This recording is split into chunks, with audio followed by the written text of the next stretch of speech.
Hi friends, நான் ஒரு கடாய் வச்சுட்டேன். கடாயில் எண்ணெய் ஊற்றிக்கிறேன். கொஞ்சமாக எண்ணெய் ஊற்றிக்கிட்டு அதில் நம்ம வறுத்த வேர்க்கடலை, வெள்ளை எள்ளு, மிளகு தேவையான அளவு,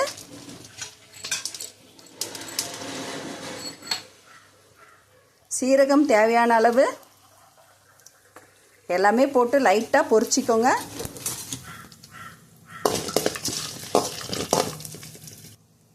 கத்திரிக்காய் அறுத்து வச்சுருக்கேன் பாருங்கள்.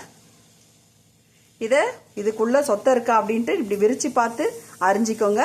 எல்லாமே க்ளீனாக இருக்குது, நல்லா இருக்குது பார்க்குறதுக்கு. வெங்காயம், தக்காளி, பூண்டு இதெல்லாம் எதுவுமே தேவையில்லைங்க. ஒரு நெல்லிக்காய் சைஸ் வந்து புளி இருந்தால் போதும்.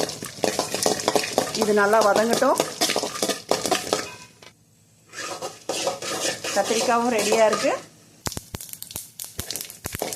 பொரிஞ்சிடுச்சு. நம்ம மிக்சியில் கிரைண்ட் பண்ணிக்கலாம். எண்ணெய் ஊற்றிட்டேன். கடுகு, வெந்தயம் போட்டுக்கலாம். இதில்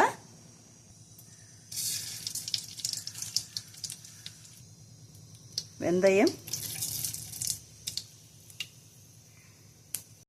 நல்லா பொரியட்டும். வாசனை வரணும் வெந்தயம்.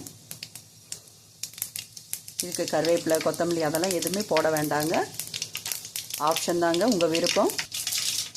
நான் கத்திரிக்காய் எடுத்துக்கிறேன். நல்லா வதங்கட்டும். எண்ணெயிலே குக் ஆகணுங்க எண்ணெய் கத்திரிக்காய்.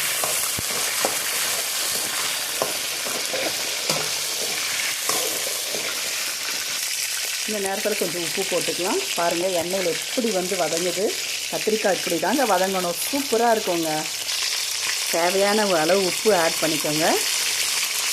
அப்போ தான் மசாலா இறங்கிறதுக்காக. கீ ரைஸ் ரெடி ஆயிடுச்சு. இப்போ ஓப்பன் பண்ணிடுறேன். இப்போ கலரி விட்டுடலாம். கீ ரைஸ் ரெடி ஆயிடுச்சு. நல்லா ஜீரக சம்பாவில் 2 டம்ளர் போட்டு குக் பண்ணிட்டேன். சூப்பராக இருக்குங்க பார்க்குறதுக்கு. இதுக்கு இந்த எண்ணெய் கத்திரிக்காய் ரெடி ஆயிடுச்சு. நல்லா வதங்கிட்டு இருக்கு பாருங்கள். நல்லா எண்ணெயில் வதங்கிடுச்சு. இப்போ நம்ம புளி கரைசலை ஆட் பண்ணிக்கலாம். இப்போ நான் புளி கரைசலை ஆட் பண்ணிக்கிறேன். இது கூட நான் வெறும் மிளகாத்தூள் போட்டுக்கிறேன். வெறும் மிளகாத்தூள் 1 ஸ்பூன் போட்டிருக்கேன். வீட்டு மிளகாய்த்தூள் 1 ஸ்பூன் போட்டிருக்கேன்.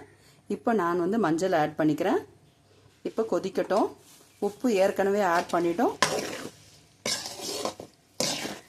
ரொம்ப ஈஸியான முறையில் எண்ணெய் கத்திரிக்காய் ரொம்ப டேஸ்ட்டாக இருக்குங்க கீ ரைஸ்க்கு. கத்திரிக்காய் பாருங்கள் அழகாக வெந்துடுச்சு. பார்க்குறதுக்கே ரொம்ப நல்லாயிருக்கு. இது கூட நம்ம அரைச்சி வச்ச அந்த பவுடரை நம்ம இதில் ஆட் பண்ணிக்கலாம். இல்லை அந்த பவுடர் ஆட் பண்ணிவிட்டு இப்போ நம்ம கலரி விட்டுடலாம்.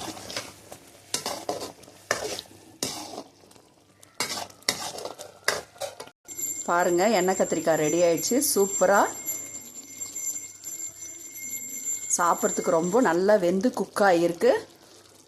அந்த பவுடர்லாம் போட்டதுமே நம்ம எள்ளு, வேர்க்கடலை, மிளகு, சீரகம் நம்ம எண்ணெயில் கொஞ்சமாக எண்ணெய் ஊற்றி பொன்னிறமாக வறுத்து நம்ம பவுடர் பண்ணி ஃபைனலாக நம்ம அரைச்சி போட்டுட்டோம். இது போட்டதுமே வாசனை ரொம்ப நல்லா இருக்குங்க. சாப்பிட்றதுக்கே ரொம்ப டேஸ்ட்டாக இருக்குங்க. வாங்க ஃப்ரெண்ட்ஸ் சாப்பிட்லாம். கீ ரைஸும் எண்ணெய் கத்திரிக்காயும் ரெடி ஆயிடுச்சு. வாங்க ஃப்ரெண்ட்ஸ் சாப்பிட்லாம். எண்ணெய் கத்திரிக்காய் பாருங்கள், கீ ரைஸ் பாருங்கள். பார்க்குறதுக்கே ரொம்ப அழகாக இருக்குது.